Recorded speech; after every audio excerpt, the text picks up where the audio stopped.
Sabi niyo, lahat ng sinasabi ni Colonel Lachica, pinapaniwalaan niyo base sa tiwala. Ang ginagawa niyo lamang ay tingnan kung tumutugma o nagtatali yung pera. Tama po? Yes po, Your Honor. Bakit sabi po ng COA sa Notice of Suspension na hindi nagtali yung pera? Sumobra po yung pinadala niyong acknowledgement receipts ng 150,000. So, mali po yung tali niyo. Yun po yun pong instances, Your Honor, yung after po na-release ko po yung 125 million kay Sir Lachica, Your Honor, tumawag po siya sa akin na kailangan pa niya ng 150K po, Your Honor, for security purposes, Your Honor. Saan po galing yun 125 million lang po yung perang winidraw niyo sa bangko. So at that time, Your Honor, tumawag ako sa kay Asik Limer Olton, Your Honor, informing him, Your Honor, na tumawag po sa akin si Security Officer Colonel Lachica na kailangan po niya ng 150 for security, Your Honor. Saan galing po yung pera na binigay niyo sa kanya? Kay Asik Limer Olton po, Your Honor. Saan po naman niya nakuha yung pera? Hindi ko alam, Your Honor. Hindi na rin po kayo nagtanong? Hindi. Basta binigyan niya po ako ng 150,000, Your Honor. Ngayon, yung winidraw po niyo sa bangko, hindi ba cash advance po yun, yung 4 na quarter? As cash advance po, Your Honor. So, kailangan i-liquidate po, Your Honor. Magkano po ang bond ninyo? Di ko ka-memorize, Your Honor. I'm sorry. Pero saklaw po yung amount na 125 million.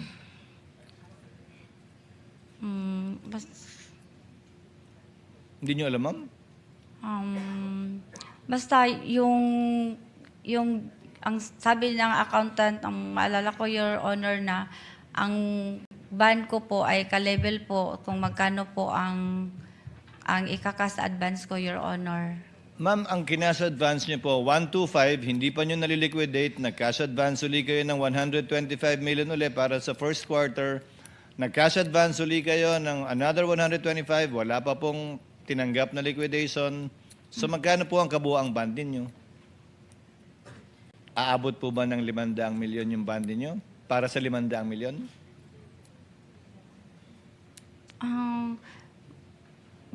Parang 8 will... 8. Basta merong 8 yun, Your Honor. I'm sorry, dili ko ka-memorize, Your Honor. Pero saklaw yung mini-withdraw yung cash advance. Saklaw yata, Your Honor. Hindi po pwede kung hindi saklaw. So malamang saklaw, di ba?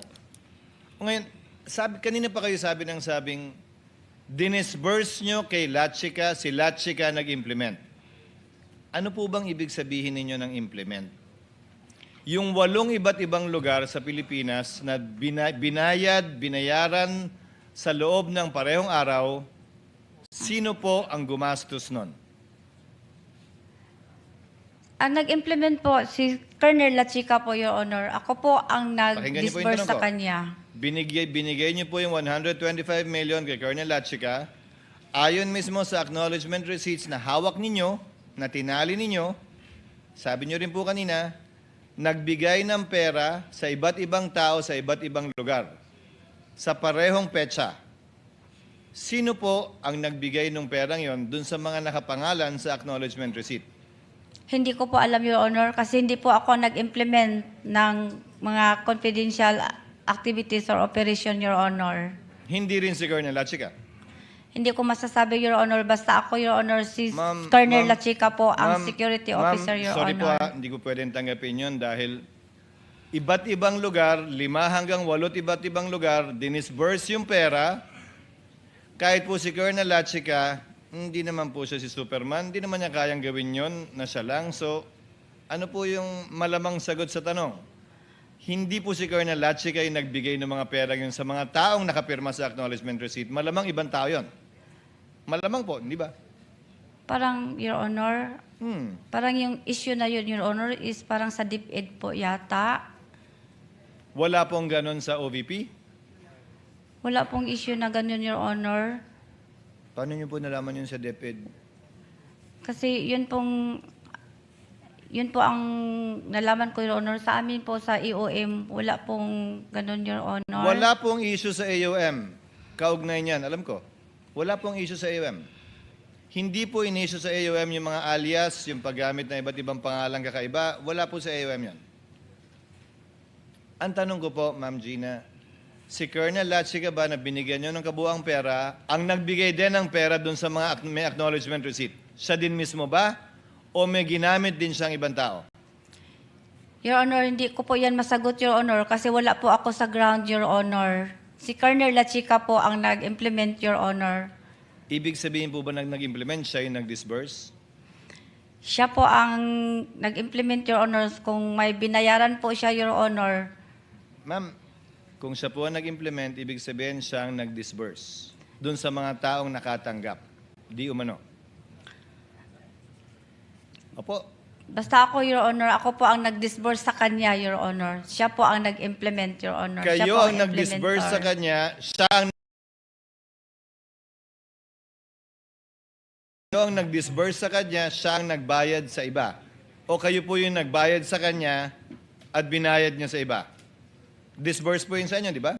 Ako po ang nag-disburse sa kanya, Your Honor. Tapos, kung may binayaran nun po siya, kasi siya po ang nag-implement, Your Honor. So nagdi-disburse din siya.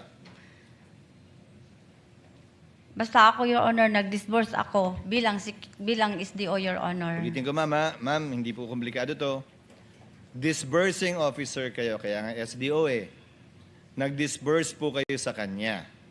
Opo. Yung ginawa ba niyang pagbabayad, hindi ba disbursement din yun? Nagbayad siya, Your Honor. Hindi ba disbursement din po yun? Dinisburse niya yung pera. Hindi naman niya binulsa ba ni Colonel Lachica yung pera? Wala. Hindi. Come on, sigurado kayo. Hindi. So, pinambayad niya. So, dinisburse nga niya dun sa mga taong nakatanggap ayon sa acknowledgement receipts. Dinisburse po niya, Your Honor, during the implementation po ng Yes. confidential activities and operation, Your Honor. So, yung ground, implementation nga po niya, kasama doon yung pag-disburse ng pera. Ano po, Your Honor? Yung implementation na kanina nyo pa po sinasabi, kasama doon, kasama sa pag-implement, ang pag-disburse ng pera. Kaya nag-implement nun siya, Your Honor. Di ko na alam, Your Honor, kung paano po niya gibayaran ang mga tao, Your Honor. Hindi ko po tinatanong kung paano niya binayaran. Ang sinasabi ko po, siya yung nagbayad ng pera, siya yung nag-disburse ng pera sa iba't ibang pinagbigyan niya. Walang napunta sa kanya. Siya po ang nagbayad, Your Honor. Walang napunta sa kanya. Okay. Thank you very much, Ma'am Gina. Salamat po. One final point from Senator Judge Kiko, and then we will excuse you, Ma'am Gina. Thank you, Mr. Presiding Officer. It is actually follow-up to your question, Mr. Presiding Officer. Under Joint Circular 2015, number 1, the SDO is mandated to disburse the funds directly, hindi ba? To the final legitimate recipient or purpose. Si Lachica, Colonel Lachica ba yung legitimate recipient? Final legitimate recipient or purpose? Hindi po, Your Honor. Kaya, ibig sabihin, dapat doon ang magdi-disburse na SDO, kayo po yun, kayo dapat, hindi po ba ang magbibigay doon sa mga tatanggap tulad ng, yun na nga, yung mga may alias. Pero ang sinasabi nyo, ang defense po ninyo is dahil confidential in nature at wala kayong access to wala kayong security clearance, hindi na nyo pwedeng pakialaman bilang SDO yung mga ginastos sa mga confidential activities. Parang ganun po sinasabi nyo, no? Tama? Piniripay po naman po sa kanya, Your Honor. Pero, okay, yes. Yun na nga. Yun lang. Yun lang actually na dapat ang SDO under the Joint Circular should be the one to disburse the amounts to and disbursement means final recipient or purpose. Hindi naman po si Colonel Lachica yung final recipient at hindi rin siya yung for final purpose. Meron pang iba. But, yung depensa po ninyo, kaya kayo pinwera ni Colonel Lachica dahil ito confidential activities, wala kayong security clearance, kaya hindi kayo dapat nangengelam or hindi nyo na kailangan alamin pa kung paano ginagastos ito. Basta merong sinasabi nga ninyong liquidation and supporting documents. Meron po siyang sinasubmit sa akin, Your Honor. Okay, maraming salamat. Thank you. Salamat din. Thank you, Senator Judge Kiko. Madam Gina, you are excused. Maraming salamat po sa panahon, sa pasensya, sa pagtugon sa mga katanungan ng mga abogado na magkabilang panig at kayo din ng Senator Judges. Salamat po sa oras. You are excused, ma'am. You may step down Salamat po from sa the lahat. Salamat po. Magandang hapon. For some administrative matters, we are in receipt of a letter from Mr. Ortonio that his exams were suspended last week due to inclement weather and is reset to September 1 and 2. A subpoena has been issued to him to attend today and tomorrow's hearing. So we expect Mr. Ortonio to be here tomorrow as the witness of the prosecution. And we note the manifestation and appreciate the manifestation of Mr. Ortonio regarding the postponement of the exam. We are also in receipt of a letter from Gabriel Mendoza Law Offices and a medical certificate of Edward Fajarda, our supposed witness for today, tomorrow, and the next day, excusing himself from attending the 24, 25, and 26 trial because according to the lettered medical certificate, Mr. Fajarda was confined in the ICU for observation, although he's in a regular room now because he suffered from a stroke on the lower backside of the brain, according to the medical certificate. The court notes the medical certificate from counsel and physician of Mr. Fajarda. However, before we excuse him as requested, the court is instructing and directing the head of the Senate's Medical and Dental Bureau, Dr. Sison, to examine the witness and validate the medical findings with his physicians and to submit a report to this court regarding his condition and if indeed he will be unable to testify this week and when, if at all, he can testify. So ordered. The chair will defer, would have been prepared to make a ruling with respect to the August 12 manifestation of Sheila and hear the answer of Attorney Ligutan. However, given the time, we shall postpone that for tomorrow. So, Your lead Honor, prosecutor, do we expect Mr. Ortonio to be your next witness tomorrow? First of all, Your Honor, we would like to request from the Honorable Impeachment Court a certified true copy of the medical certificate of Edward Fajarda, the former SDO of DepEd, whom we expect to present today until tomorrow. Nonetheless, Your Honor, we would like to express our complete understanding and concern should the medical condition has any relation to the ongoing impeachment trial. And pertaining to Mr. Ortonio, Your Honor, Before you yes, proceed, counsel, so we will furnish you that copy, Clerk of Court is so directed, as well as the report of the Senate's Medical and Dental Bureau Chief. You and the other party will be furnished with a copy of the same. Likewise, Your Honor, with respect to the advice of the physician to take a rest for a period of 2 weeks, we understand that the medical certificate was issued on August 20, and 2 weeks will end on September 3, and that is a Thursday. And therefore, we would like to make a reservation on September 7 for the presentation of Edward Fajarda, still as part of the witnesses of the prosecution, Your Honor. So noted. With respect to Limuel Ortonio, Your Honor, the Assistant Chief of Staff of the OVP, yes, we confirm to present him tomorrow.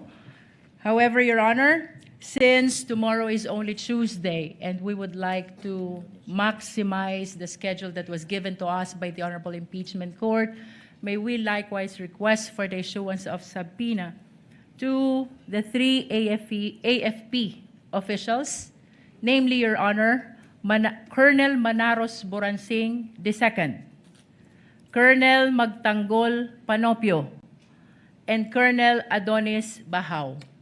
This is for Wednesday, Your Honor. That is August 26. And if we will not be able to finish the same, we will be making the necessary manifestation on Wednesday for a possible reissuance of subpoena on the following week, Your Honor. These officials of the AFP are in active service, Counsel? Would you know? It is believed, Your Honor, that Colonel Adonis Bahao is retired already. However, the two remaining, such as Colonel Manaros and Colonel Magtanggol, are both in active service of the Armed Forces of the Philippines. And this pertains to the OVP or DepEd's confidential funds? This pertains to the Department of Education's confidential fund, Your Honor. Although Attorney Ligutan answered already earlier, I think you cannot ignore the fact that the witness has been naming one specific colonel for the whole afternoon and this morning, and the name of the colonel does not appear in one of those you are seeking to issue a subpoena against. Out of curiosity, although we cannot compel you, Counsel, at some point, do we expect that to happen? We confirm, Your Honor, that that is part of the prosecution's witnesses, but as a matter of practice of the prosecution, we will have to revisit the list to come up with our final decision as to who will be presented before this impeachment court, Your Honor. But again, you cannot deny the fact that Colonel Lachica was starring in the testimony of We confirm that, Your Honor. Gina Acosta. Let the subpoena be issued to the aforementioned three current and or former officials of the AFP to attend the hearing beginning on Wednesday. Who will be your first witness? In what order will they appear? Will you call them, Counsel? They will be presented in the order as presented earlier, Your Honor. Okay. Boransing, and then Panopio, and then Bahao. Let the corresponding subpoenas be issued to the three aforementioned officers and or former officers of the AFP for Wednesday, Your Honor. August 26, as well as for the hearing and trial dates next week, 31 and 1 and 2, if I'm not mistaken. 31 is a holiday, Your Honor. 1 and 2 then, for 1 and 2, September 1 and 2. So ordered. Your Honor. Counsel for Respondent Sheila. Yes, ma'am. Yes, good afternoon, Your Honor. We will defer to the ruling and issuance of this court of the subpoena for the three named AFP officials, but we just like to put on record that this would be inconsistent with the pretrial order and the order issued at the start of the trial by this court that with respect to intended witnesses, each party must be given at least 5 days before the intended dates for their presentation. Since the disclosure was only made today, then we're practically given just, 2 days? In fact, 1 day Your Honor. before Wednesday. And this isn't procedural, Your Honor. This goes into the substantive, the ability of the respondent to prepare substantively for any cross-examination or presentation of the prosecution's witness. But this court, having issued the subpoena, corresponding subpoena, upon the request of the prosecution, will just put on record whether this would govern the proceedings from here on, where short notice and that are inconsistent May I with the comment, Your pretrial Honor? order will be allowed by this court moving on for both parties and not only for one party, Your Honor. No, Counsel, if I may. We will be listening to Ortoño tomorrow, who might actually reach until Wednesday. At worst, we will be hearing the direct examination of Colonel Boransing, and the court will give due recognition and time to the counsel for respondent to prepare for the cross. So most likely, without presuming, most likely the cross-examination of the counsel for respondent for this new unannounced witness will be on Tuesday next week, giving him more than actually 5 days even. Thank to you, Can prepare just for Your cross. put on record, Thank Your you Honor. I'm sorry. Your Honor, please. Thank you for that clarity, Your Honor. Your Honor, may I Yes, just put on record that our disclosure or submission of the new witnesses, which, as described by the defense, is a seeming deviation, is not deliberate, Your Honor. If not for the inability of the next witness, former SDO of DepEd, who is Edward Fajarda, we will not be seeking for the issuance of subpoena of these new witnesses. Your Honor, this is prompted by the inability of the next hostile witness in the person of Edward Fajarda to make himself available tomorrow and on Wednesday. Reason why we requested for the issuance of subpoena of 3 AFP officials, Your Honor.